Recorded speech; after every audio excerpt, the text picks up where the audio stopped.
ओशो, हमें इन पदों का मन समझाने की अनुकंपा करें। प्रेम और ध्यान, दो शब्द जिसने ठीक से समझ लिए उसे धर्मों के सारे पद समझ में आ गए। दो ही मार्ग हैं, एक मार्ग है प्रेम का, हृदय का, एक मार्ग है ध्यान का, बुद्धि का। ध्यान के मार्ग पर बुद्धि को शुद्ध करना है, इतना शुद्ध कि बुद्धि शेष ही न रह जाए, शून्य हो जाए। प्रेम के मार्ग पर हृदय को शुद्ध करना है, इतना शुद्ध कि हृदय खो जाए, प्रेमी खो जाए। दोनों ही मार्ग से शून्य की उपलब्धि करनी है, मिटना है। कोई विचार को काट काट कर मिटेगा, कोई वासना को काट काट कर मिटेगा। प्रेम है वासना से मुक्ति, ध्यान है विचार से मुक्ति। दोनों ही तुम्हें मिटा देंगे, और जहाँ तुम नहीं हो वही परमात्मा है। ज्ञानी ने परमात्मा के लिए अपने शब्द गढ़े हैं, सत्य, मोक्ष, निर्वाण। प्रेमी ने अपने शब्द गढ़े हैं। परमात्मा प्रेमी का शब्द है, सत्य ध्यानी का शब्द है, पर भेद शब्दों का है, इशारा एक ही की तरफ है। जब तक दो है तब तक संसार है, जैसे ही एक बचा संसार खो गया। शेख फरीद प्रेम के पथिक हैं, और जैसा प्रेम का गीत फरीद ने गाया है वैसा किसी ने नहीं गाया। कबीर भी प्रेम की बात करते हैं, लेकिन ध्यान की भी बात करते हैं। दादू भी प्रेम की बात करते हैं, लेकिन ध्यान की बात को बिल्कुल भूल नहीं जाते। नानक भी प्रेम की बात करते हैं, लेकिन वह ध्यान से मिश्रित है। फरीद ने शुद्ध प्रेम के गीत गाए हैं, ध्यान की बात ही नहीं की है, प्रेम में ही ध्यान जाना है। इसलिए प्रेम की इतनी शुद्ध कहानी कहीं और न मिलेगी। फरीद खालिस प्रेम है। प्रेम को समझ लिया तो फरीद को समझ लिया, फरीद को समझ लिया तो प्रेम को समझ लिया। प्रेम के संबंध में कुछ बातें मार्ग सूचक होंगी, उन्हें पहले ध्यान में ले लें। पहली बात है, जिसे तुम प्रेम कहते हो फरीद उसे प्रेम नहीं कहते। तुम्हारा प्रेम तो प्रेम का धोखा है, वो प्रेम है नहीं, सिर्फ प्रेम की नकल है, नकली सिक्का है। और इसलिए तो उस प्रेम से सिवाय दुख के तुमने कुछ और नहीं जाना। कल ही फ्रांस से आई एक सन्यासिनी मुझे रात पूछती थी कि प्रेम में बड़ा दुख है, आप क्या कहते हैं? जिस प्रेम को तुमने जाना है उसमें बड़ा दुख है, इसमें कोई शक नहीं, लेकिन वह प्रेम के कारण नहीं है, वह तुम्हारे कारण है।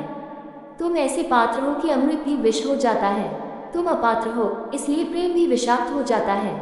फिर उसे तुम प्रेम कहोगे तो फरीद को समझना बहुत मुश्किल हो जाएगा, क्योंकि फरीद तो प्रेम के आनंद की बातें करेगा, प्रेम का नृत्य और प्रेम की समाधि, और प्रेम में ही परमात्मा को पाएगा।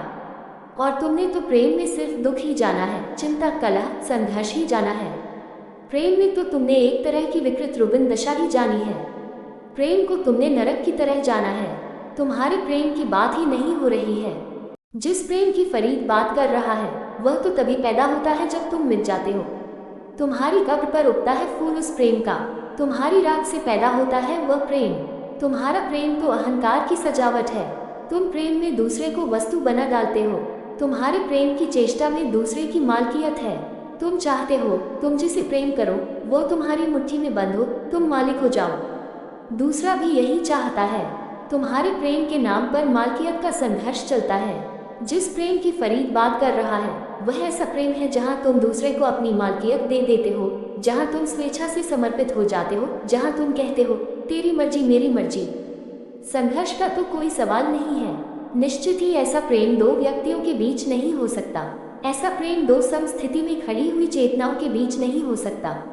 ऐसे प्रेम की छोटी मोटी झलक शायद गुरु के पास मिले, पूरी झलक तो परमात्मा के पास ही मिलेगी। ऐसा प्रेम पति पत्नी का नहीं हो सकता, मित्र मित्र का नहीं हो सकता। दूसरा जब तुम्हारे ही जैसा है तो तुम कैसे अपने को समर्पित कर पाओगे? संदेह पकड़ेगा मन को, हजार भय पकड़ेंगे मन को। ये दूसरे पर भरोसा हो नहीं सकता कि सब छोड़ दो, कि कह सको कि तेरी मर्जी मेरी मर्जी है। इसकी मर्जी में बहुत भूल चूक दिखाई पड़ेंगी। ये तो भटकाव हो जाएगा। ये तो अपने हाथ से आंखें फोड़ लेना होगा। ऐसे ही अंधेरा क्या कम है, आंखें फोड़कर तो और मुश्किल हो जाएगी। ये तो अपने हाथ में जो छोटा मोटा दिया है बुद्धि का वह भी बुझा देना हो जाएगा। ये तो निर्बुद्धि में उतरना होगा। ये संभव नहीं है। मनुष्य और मनुष्य के बीच प्रेम सीमित ही होगा। तुम छोड़ोगे भी तो सशक्त छोड़ोगे। तुम अगर थोड़ी दूसरे को मालकियत भी दोगे तो भी पूरी न दोगे, थोड़ा बचा लोगे, लौटने का उपाय रहे। अगर कल वापस लौटना पड़े, समर्पण को इनकार करना पड़े तो तुम लौट सको, ऐसा ना हो कि लौटने की जगह न रह जाए। तुम सीढ़ी को मिटा न दोगे, लगाए रखोगे। साधारण प्रेम बेशर्त नहीं हो सकता, अनकंडीशनल नहीं हो सकता, और प्रेम जब तक बेशर्त न हो तब तक प्रेम ही नहीं होता।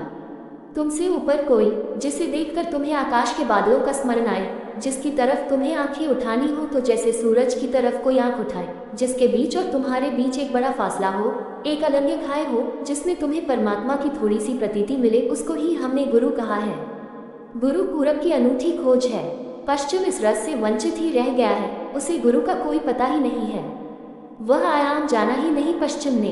पश्चिम को दो मित्रों का पता है, शिक्षक विद्यार्थी का पता है, पति पत्नी का पता है, प्रेमी प्रेयसी का पता है, लेकिन फरीद जिसकी बात करेगा गुरु और शिष्य, उसका कोई पता नहीं है। गुरु और शिष्य का अर्थ है कोई ऐसा व्यक्ति जिसके भीतर से तुम्हें परमात्मा की झलक मिली, जिसके भीतर तुमने आकाश देखा, जिसकी खिड़की से तुमने विराट में झांका। उसकी खिड़की छोटी ही हो, खिड़की के बड़े होने की कोई जरूरत भी नहीं है, लेकिन खिड़की से जो झांका वह आकाश था। तब समर्पण हो सकता है, तब तुम पूरा अपने को छोड़ सकते हो।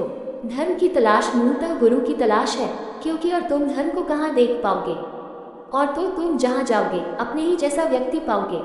तो अगर तुम्हारे जीवन में कभी कोई ऐसा व्यक्ति आ जाए जिसको देखकर तुम्हें अपने से ऊपर आंखें उठानी पड़ती हो, जिसे देखकर तुम्हें दूर के सपने, आकांक्षा, अभीप्सा भर जाती हो, जिसे देखकर तुम्हें दूर आकाश का बुलावा मिलता हो, निमंत्रण मिलता हो, और इसकी कोई फिक्र मत करना रना कि दुनिया उसके संबंध में क्या कहती है, ये सवाल नहीं है तुम्हें। अगर उस खिड़की से दर्शन हुआ हो तो ऐसे व्यक्ति के पास समर्पण की कला सीख लेना।